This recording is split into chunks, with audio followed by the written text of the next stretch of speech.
Good morning বন্ধুরা। আজকে আমাদের নিরামিষ দিন, তাই আমাদের আজকে মেনুতে যা কিছুই আছে সব কিছু নিরামিষ। এখানে আছে কচুর শাক, সর্ষা দিয়ে পটল, কাঁকরোল ভাজা, আর আছে মুগের ডাল, আর আছে ভাত, সাথে একটু তেঁতুলের আচারও নিয়েছিলাম। তো এখানে আমি আর আমার বর খেতে বসেছিলাম। দুপুরের লাঞ্চ টাইম চলছিল তখন। তো আমরা খাচ্ছিলাম আর গল্প করছিলাম। তো সকাল থেকে আমি সারাদিন অনেক কিছুই করেছি কাজকর্ম, সেগুলো ভিডিও করতে পারিনি। তার কারণ আমার টাইম ছিল না হাতে। আমি তো সকালে ৫টা ৫:৩০টার দিকে উঠে পড়ি। তারপর আমি সকালে একটু মর্নিং ওয়াক যাই। মর্নিং ওয়াক করে ওই ০.৫ ঘন্টা ১ ঘন্টা মর্নিং ওয়াক করে আসি। তারপর সকালে স্নান সেরে নিই। তারপর আমি সকাল সকাল পুজো করতে ভালোবাসি। আমার ঘরে মা তারার ফটো আছে, বাবা ভোলানাথ আছে। তো আমি সকাল সকাল স্নান সেরে পুজো সেরে নিই, কারণ সকালবেলা পুজো দিলে আমার মনটাও ভালো লাগে। আর সত্যি একটা ঘরের মধ্যে একটু ধূপ ধুনো দেখানো মানে ভালো আর কি সকাল সকাল। তারপর ঠাকুর পুজো করে সারাদিনের যত কাজকর্ম আছে করতে ভালো লাগে, কারণ ভগবানকে সেবা না দিয়ে তো আমরা সেবা করতে পারি না। তাই আগে যদি ভগবানকে সেবাটা দিয়ে নিই তাহলে নিশ্চিন্ত।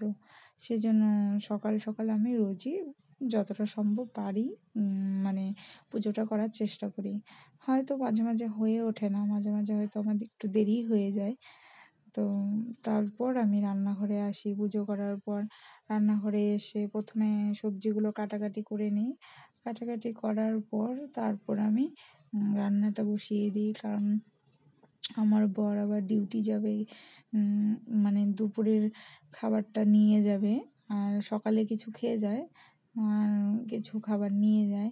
সেই জন্য আমাকে তাড়াতাড়ি আবার রান্না করতে হয়, 10টার মধ্যেই রান্নাটা মানে করে ফেলতে হয়। তো তারপর রান্নাবাড়ি হওয়ার পর তারপর 11টার পর থেকে আমার আর কোনো কাজই থাকে না, আমি তখন ফাঁকা থাকি। তখন আমি কী করবো, সারাদিন মোবাইল দেখি, একটু ঘোরাঘুরি মানে একটু ওই আমরা যেখানে থাকি মানে কোয়ার্টারে, সেখানেই ভেতরে একটু হাঁটাহাঁটি করি। তারপর ছাদে যাই, একটু কাপড় শুকোতে যাই, একটু হাঁটাহাঁটি করি, এই তো।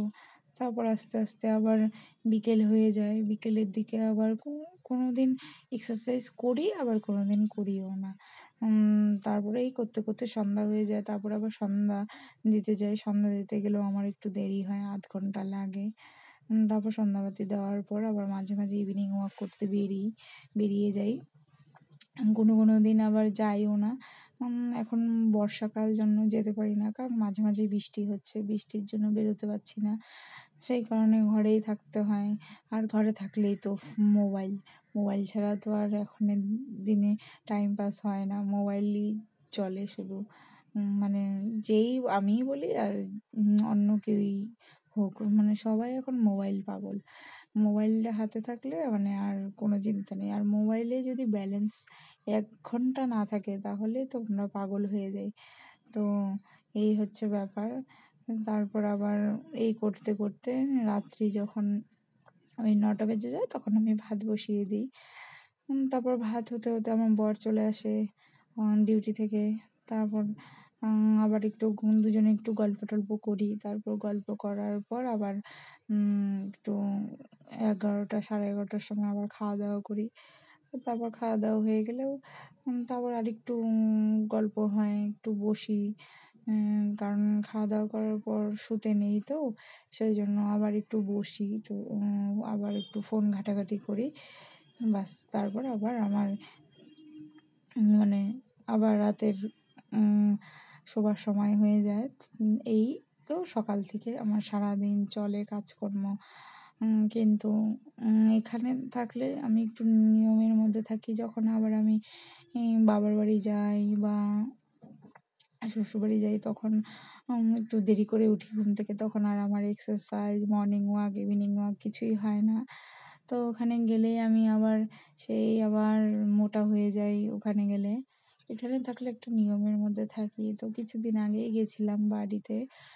বাড়িতেও যখন গেছিলাম তখন মানে ঠিকই ছিল ওয়েটটা, বাড়ি থেকে ঘুরে আসার পর দেখছি যে ওয়েটটা বেড়ে গেছে 4 কিলো। তো এখন আমাকে আবার কষ্ট করতে হবে, অনেক পরিশ্রম করতে হবে, না হলে তো ওয়েটটা কমাতে পারছি না। তো কী করবো এখন?